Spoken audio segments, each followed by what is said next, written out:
Do you feel the game is moving too quick with these releases and the power of these really OP units? Well, we have a very nice discussion here for you today.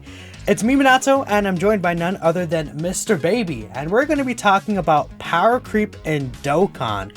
So yeah, we saw your tweet, Mr. Baby, about if you feel power creep is moving too quickly. Can you give us like a little explanation of that? So recently, especially on the global side of things, when you have, the anniversary units dropping as late as they do, it kind of feels like the next release is just kind of leagues and bounds better than the previous release.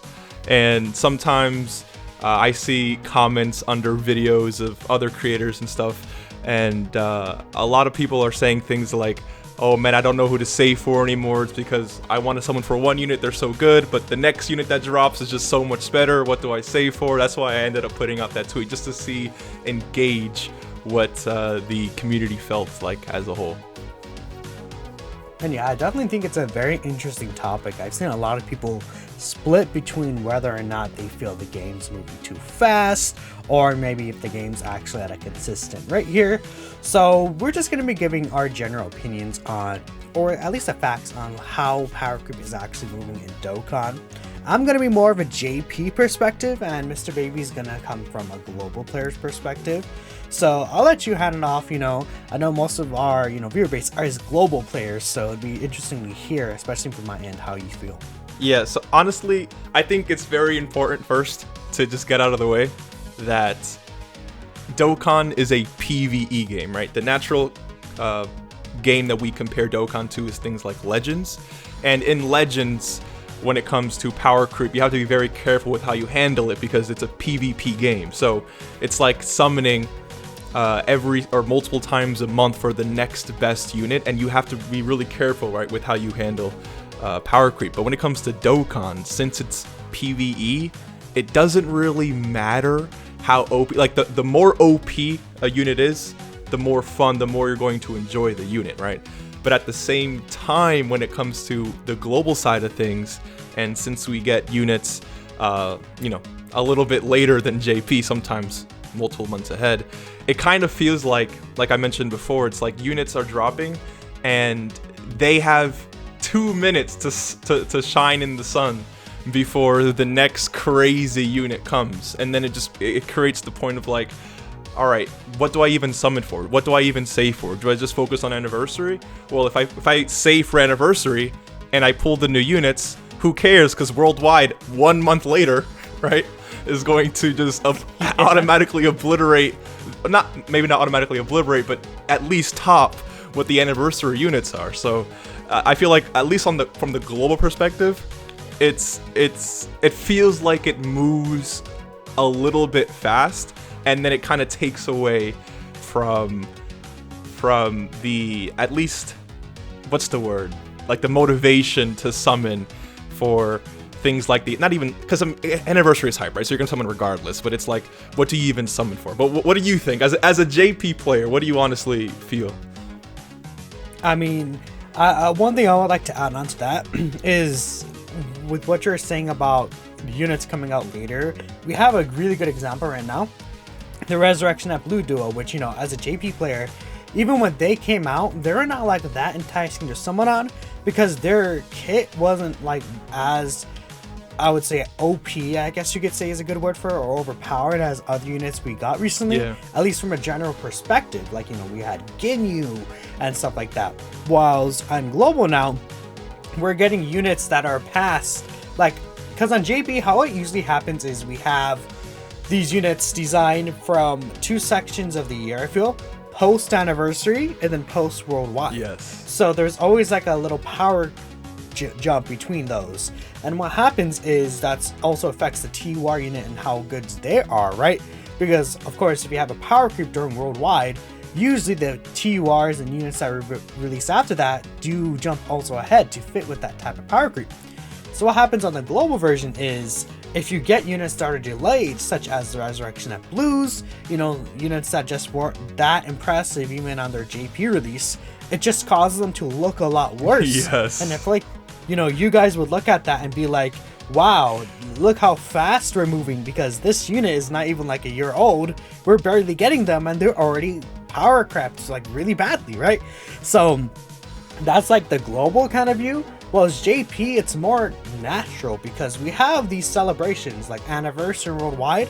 They're spread out between 6 months. So to me personally, I had like the movie and GT Red Zone for 6 whole months, and then we finally got the Wicked Bloodline Red Zone. We got Cooler and Goku. We got like Vegeta and Trunks months later that are like, I feel like a lot of people would argue are higher tiers of strength than the 7th anniversary LRs. Then we have even Dokkan Fest TURs like the Gammas, Kid Goku, that you could also argue above the 7 years. Well, as the global, you're getting literally all of those units back to back, right? So it can get a little tricky there on the global side, but honestly, my view as a JP player, it's been spaced out pretty well. And I would say as a long-term player as well, no matter what, I feel like power creep this year has no like competition to how it was in the past. I don't actually know how long you were playing Mr. Baby, but I remember from the span of the first year anniversary to the 2nd year anniversary was insane. We went from like this normal leader scopes like the S tier Gogeta area, then we went all the way to AGL Super Vegeta. Oh, the 3 key 3000 attack, whatever it was for S tier Gogeta, yeah. And then we jumped to the 3 key 70%. Then later on, we jumped to the 120% for the 2nd anniversary. Then even after that, 6 months after, we jumped to the category leaders, which from there, we were at a consistent rate for the next 4 years. I would honestly argue those 4 years leading up to the 7th anniversary was probably getting a little too slow. Yeah. For me, the game just felt very consistent, but in a way that I didn't really get as excited for these units anymore, especially from like the span of the 6th year to the 7th year anniversary. I feel like, well, we know what exactly to expect from these units. The hardest content for years was Super Battle Road, so them introducing this power jump made things a lot more exciting for me personally, which is why I think that it's a good thing that they started charging things back up again. Yeah, that's fair. And when it comes to like the Resurrection Blues, like you were mentioning, they haven't even dropped on global, dude, and they already feel like so power crept. That's like that's like the most insane thing to me. How old they feel, and yet they're not even in. I think they are actually in global's database, but still, it's like they're not even out, and they just feel so power crept. So I feel like on global, it's like so imperative that if you care about like the best units in the game, I feel like you're kind of not restrained, but you're limited to summoning only like 2-3 times a year, because you have New Year's, which is obviously great value, then you have the anniversary, and then you have worldwide. I think if you summon on any band, and of course you can summon on whatever you want, but if you summon on any other unit outside of those, because I think we can both agree, right, that anniversary units and worldwide units are outdated or power crept a lot slower than other Dokkan Fest, right? Yeah, I would. So it's like if you summon on any Dokkan Fest outside of those big time moments throughout the year, I think you just run the risk of not only having them drop so late, but by the time they even arrive and you summon on global, the anniversary is for JP is around the corner, and then boom, the next crazy power creep jump is there, and then you're left with feeling like kind of empty inside because you summoned, you pulled a new unit, but it doesn't matter anymore because they're not putting up these guaranteed crits, 13 mil attack stats that you're seeing with all the showcases and stuff. So I don't know, it feels limiting, as at least on the global perspective, and the power creep feels like it moves too fast. But I honestly, it's like when it comes to JP, man, it's that 6 month spacing that you have between the anniversary and worldwide. Because remember how you mentioned like the red zone, it's like for global, we had Broly, which many people were struggling to beat, and then as soon as you beat him, you have the next Wicked Bloodline red zone, where it's like, and we got Cell Max, and then we had exactly. So it's like we had think about this, right? In the span of, I mean, I guess because Broly. So red zone was a sequential drop. So Broly, I believe, was in August. Cell Max was in August. and then Wicked Bloodline, the last few stages were in September. So in the span of a month, dude, we had power creep,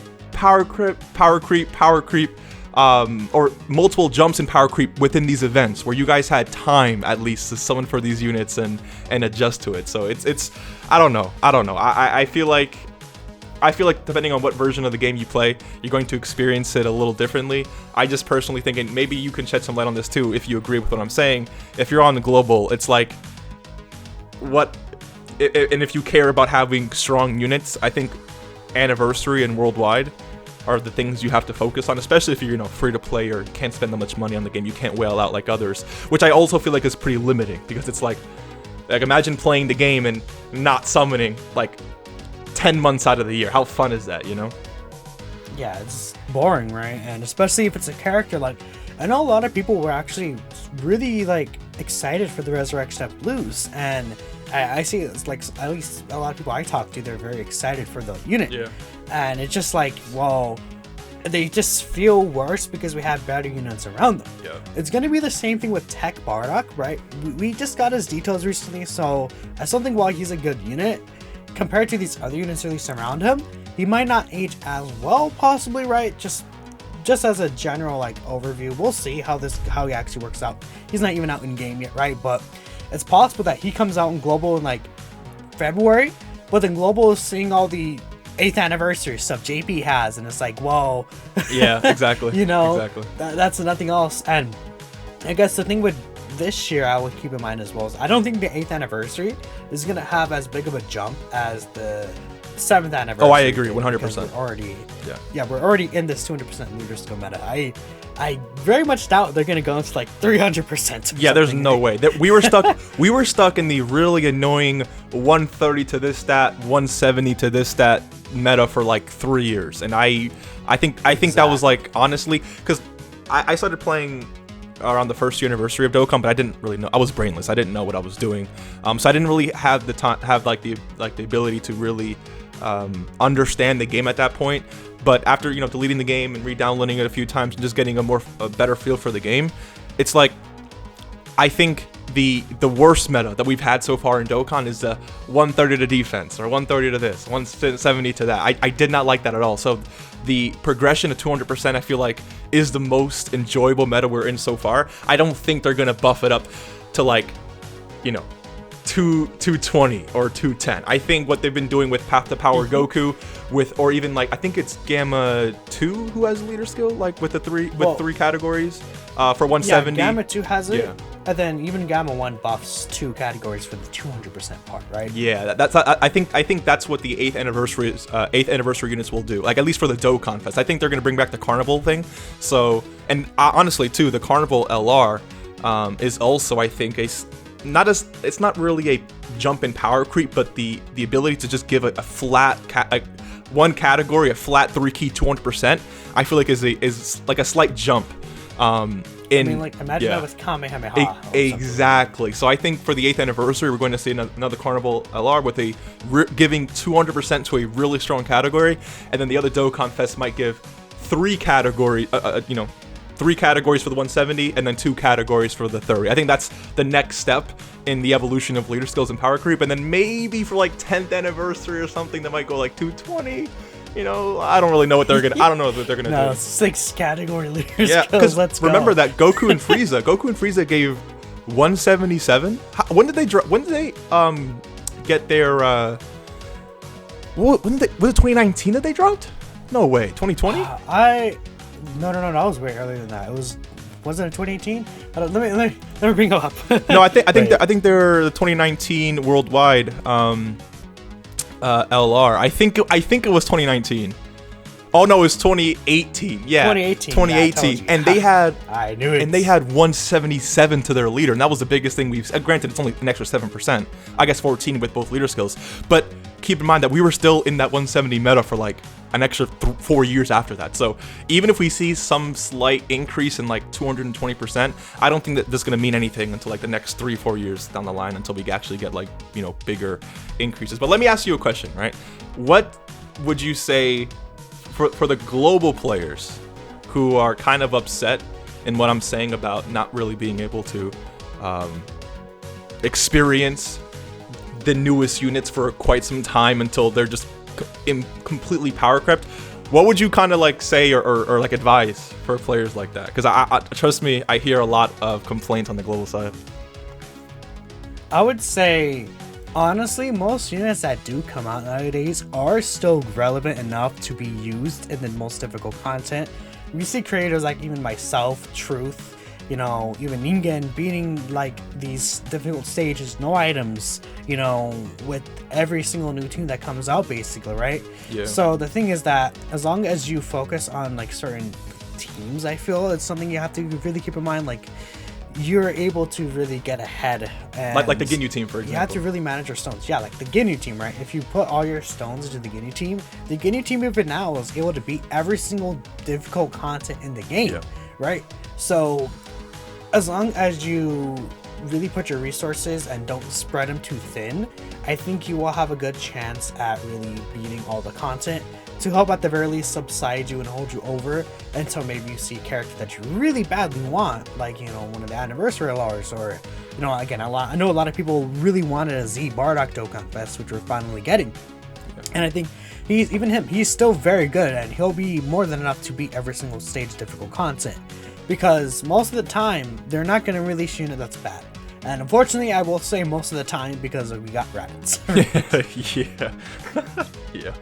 Raditz is let's not even bring him up, man. He's 2018 level. He's 2018 level. Let's be honest. Yeah, come on. Yeah, pretty much. But I don't know. That's, I feel like, all I have to say personally. Anything you would like to add on that, Mr. Baby? No. I agree. Or I guess yes. I agree. It's focusing on the releases where you can really get the most out of not only the banner itself, but if you can focus on a banner where the newest Dokkan Fest is so good that it seems unrealistic that they can really power creep them, I think that might just be like the best way you can go, because it really does suck. The Resurrection of Blues, that's a Dokkan Fest many people were asking for such a long time. And I think the reason why people like them so much is just not only, I mean, they're not really that great looking at other Dokkan Fest right now, but I think there's just a lot of hype because it's a hype character that people were looking for, right? But when you take into consideration that they just don't look as impressive as they once did, and they're not even out in the game yet, I think that just sucks. And it almost feels like a waste of resources when you drop a unit on global who just doesn't even compete with the power creep that, you know, is currently in the game. I don't really know. I think that definitely sucks. So when you see units like Ginyu or Dokkan Fest that are just super powerful, have a lot of utility and great better units to support them, those are the units you really want to go for to try and avoid the feeling of power creep. So that way, you know, you can just get the most and enjoy the most out of units, unless, you know, of course, you just really like a specific unit. So yeah. Definitely so. I don't know. Let us know what you guys in the comments think. If you think power creep's moving too fast, how you guys may like get around the feeling of power creep on the global version and even on the JP version, right? Every player right here does matter, of course. So let us know what y'all think. Thank y'all for watching to the end. Feel free to like, share, subscribe, and we'll catch you all in the next Fan Land video. Peace out.